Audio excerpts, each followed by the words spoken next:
Bwana wetu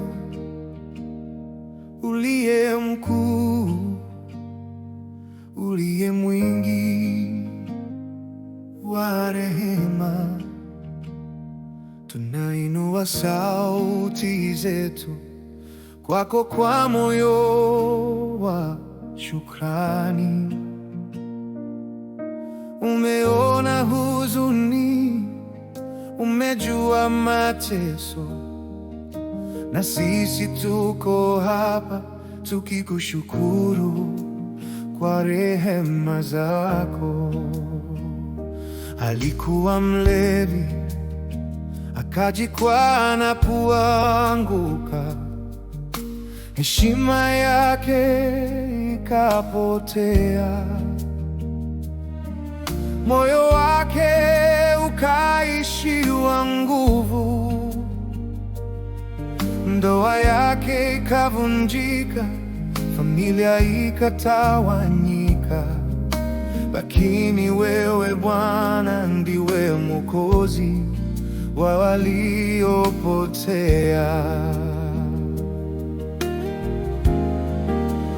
Wewe ni Bwana wa rehema, Mungu wa wokovu.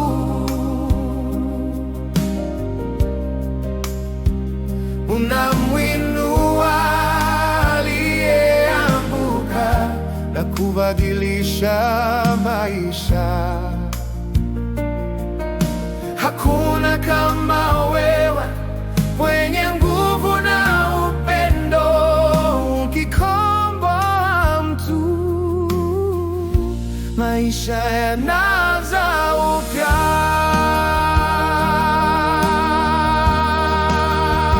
Alitafuta fedha, akatafuta njia ya kuishi, lakini bila wewe hakupata amani wala maendeleo. Umetuonyesha kuwa wewe ni nguzo na Mwokozi, ukinenapo moyo hupona na majeraha kupata tiba.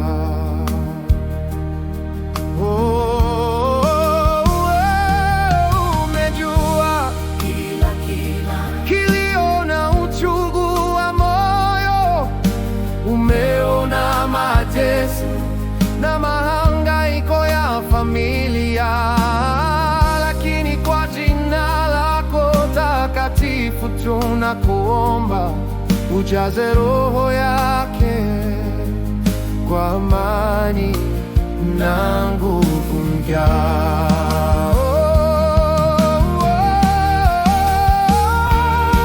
Umetuonyesha kuwa wewe ni Mungu mwenye huruma, uko tayari kuponya, kuokoa na kuleta uzima mpya. Tumwinue, tumshuhudie kuwa Mungu ndiye Mwokozi. Kupitia upendo wako watapata waponyaji na furaha tele. Ni hatima utasifa, Mungu wa wokovu. Unamwinua aliyeanguka na kubadilisha maisha.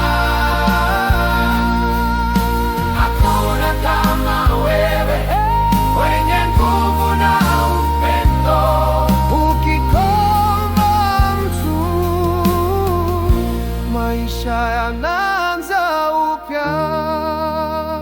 Basi tusifu jina lako, Ee Bwana rehema, umetupatia tumaini jipya kwa imani na shukrani. Utakakomponya atainuka kwa nguvu za Roho Mtakatifu.